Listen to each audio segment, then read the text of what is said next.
my channel. Welcome to my mom's kitchen. Today I just wanted to share my crepe recipe because in my last video I said something about crepes and then I think it was the bookybus who was like, oh man, now I'm hungry about crepes. And I was like, me too. Okay, what kind of beer are you gonna need? So, not to add insult to injury or anything, but I find that the best one is Corona. And whatever you do, you have to use a blonde beer.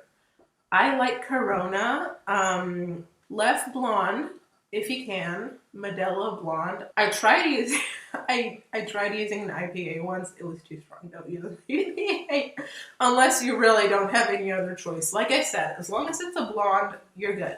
You want to make your batter a few hours before you actually make the crepes. Like I would say at least 2 to 4 hours. Personally, I like to make it and let it sit overnight in the kitchen. You need to let the yeast from the beer activate and like sink in or like whatever, ferment, whatever you want to call it. Because if you make the batter and then make the crepes without waiting long enough, then your crepes will be like, they'll break. They won't be stretchy and they'll just break and you won't be able to make those super thin crepes that'll like not tear at the sight of your face. I don't know. You know what I mean? So just let your batter sit. I know we all want crepes. I know we're all fat asses and we all want to eat right away, but trust me on this one, let your beer ferment. Hey guys, it's your friendly neighborhood weirdo back in the voiceover. First things first, put some music on. Don't be caught making crepes without music. Personally, I was listening to Audio Slave and Deftones. It was on shuffle, so I'm gonna throw up the recipe on screen right now and I'll add it in the description. To make your crepe batter, you want to first put in all the dry ingredients and then the beer and vanilla extract. That's optional. And then do the milk last. So I'm using non-dairy milk, so I typically use oat or almond. I haven't tried any other ones. If you do use oat milk though, don't get the bartender kind. That is way too thick. I made the mistake once, don't do that. So what you want to do is just let the apple cider vinegar and the milk sit for a sec and it'll make like a buttermilk. It'll curdle a little bit. And then just add it in at the end little bit by little bit. The reason you want to do that is because you want to get the clumps out after you get the beer in. It's a lot easier to get the clumps out of a batter when it's thick rather than when it's thin, and crepe batter has to be super duper thin. Just for the record, I never actually tried this recipe with dairy milk. So if you want to do that, go for it. I cannot guarantee the outcome. It's probably going to turn out the same. I just meant like in regards to using it with the apple cider vinegar to make a buttermilk. I don't know. Try it out. Hope it works. So just make the batter and then put it in the fridge for a few hours. And yeah, I'll see you in the next step.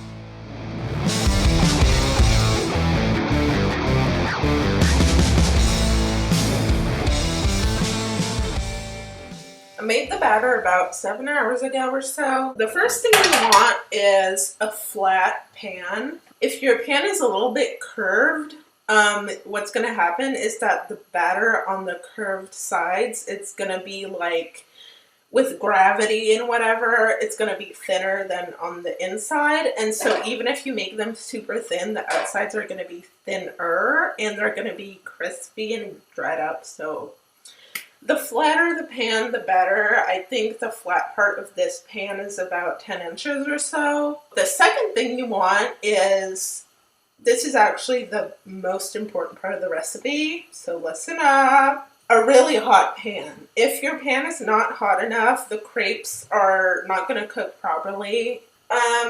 So just make sure your pan is really hot. Also be careful because depending on what your pan is made of, sometimes they don't like it when you like put the heat on full blast right away, so you have to like gently increase the heat. I'm not sure which materials do that, but I think that's a thing. Do not quote me on that, but just, I'm saying it so it's not my fault if anything happens. We have a plate for the crepes when they're done. I have the spatula, the pan, and the batter right there. So what I do is I scoop the batter in the pan, put it in the crepe. You always want to grease your pan, and also do so between each crepe. Take some paper towel and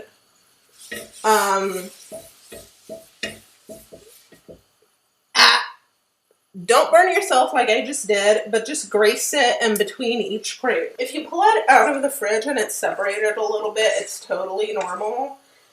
Just mix it up real quick. Using a regular ladle, you may have to play around with how much batter goes into each, crepe. So what you do is then put her in and then move your pan around. Oopsie. Okay. This one's messed up. That's okay. Actually, that's good because as per French folklore, if you mess up the first one, it's a sign of a good batch. Okay, woohoo! There you go, baby. Yeah. Okay, so it's not that bad after all. Okay, just grease it up between each crepe real quick. Doesn't have to be a lot. Just okay. Oops. I'm trying also not to get any. All right, go.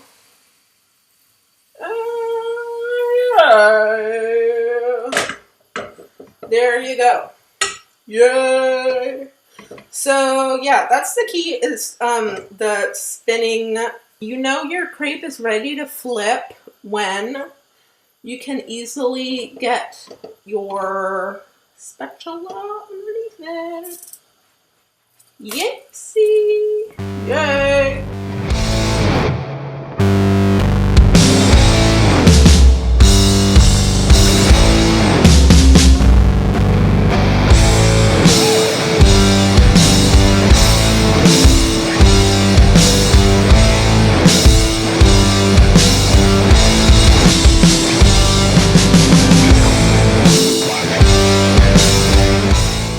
Sorry about the crappy lighting.